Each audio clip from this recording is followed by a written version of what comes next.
Selamat pagi semuanya, khusus kelas 9. Materi kita pada pagi hari ini mengenai pidato persuasif. Mari belajar bersama saya, Hostianus Tumiang, untuk materi pidato persuasif yang akan kita lanjutkan berikut ini. Baik, kita lanjutkan penyampaian pidato persuasif.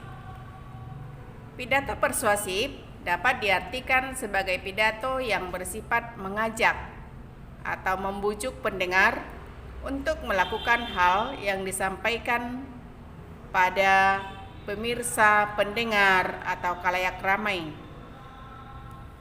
Tujuan pidato persuasif adalah untuk meyakinkan audiens untuk melakukan sesuatu.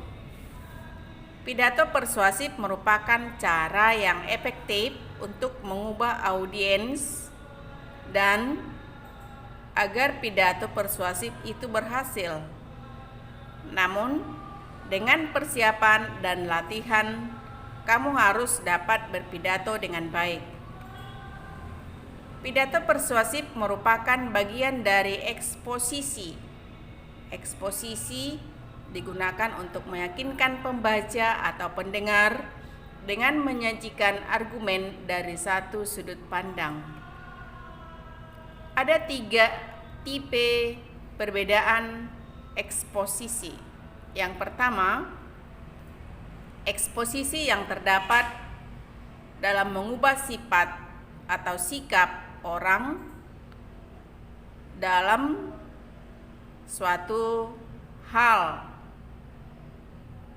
Tulisan yang persuasif ini dapat kita temukan pada editorial, surat kabar, pidato politik, dan kampanye.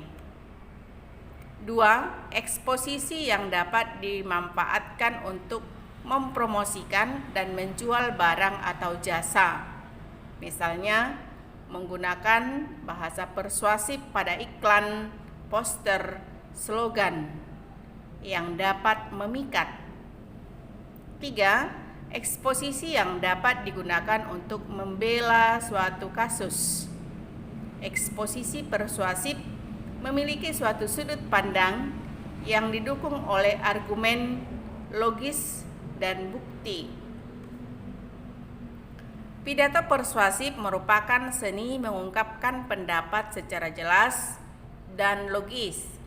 Setiap orang yang berbicara di hadapan orang lain, misalnya dapat pada acara syukuran, atau pada suatu lomba, atau pada kesempatan yang lain yang juga merupakan pidato.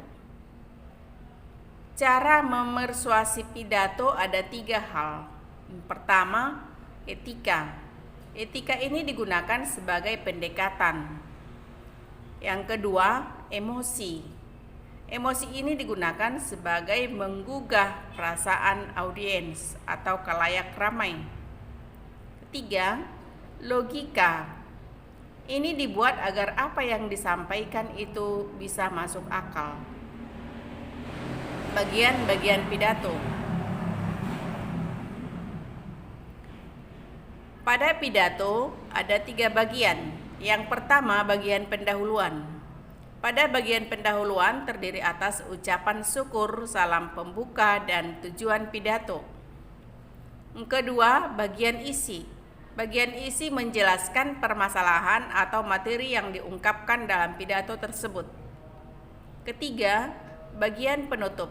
Bagian penutup berisi simpulan, saran, dan imbauan, ucapan terima kasih, permohonan maaf, dan salam penutup. Menyimpulkan hasil identifikasi pidato persuasif.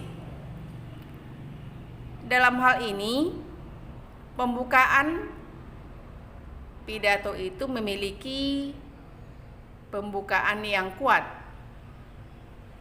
Misalnya, merebut perhatian pendengar, hubungan dengan audiens, kelayakan pidato, tujuan pidato itu jelas, peta jalan pokok-pokok pikiran pada pidato itu sesuai. Isi pidato. Berikutnya terakhir, penutupan pidato. Baik, itulah materi dalam pidato persuasif. Ya, maka pidato itu dapat kamu dengarkan bisa dalam acara kenegaraan, misalnya 17 Agustus atau hari-hari pahlawan. Ya, bisa juga kita dengarkan melalui radio. Bisa juga kita baca pidato itu melalui media massa, koran, ya. Baik. Pidato itu biasanya disampaikan oleh seseorang yang berpengaruh ya, dengan menentukan materi dan tujuan pidato tersebut.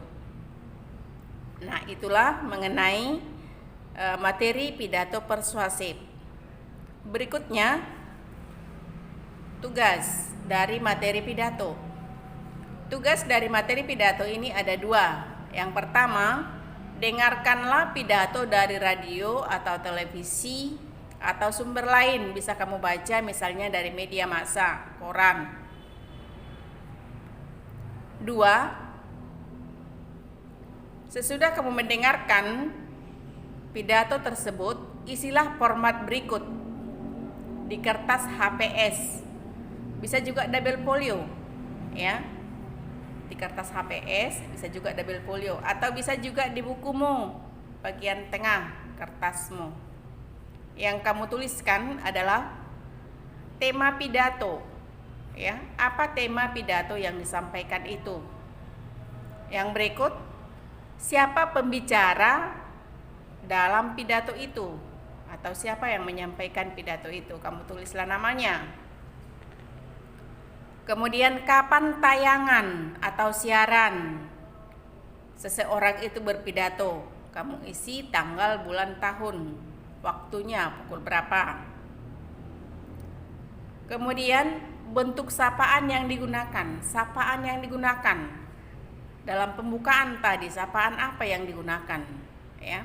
Arti sapaan itu misalnya yang kami hormati atau yang kami sayangi, yang kami banggakan, dan seterusnya.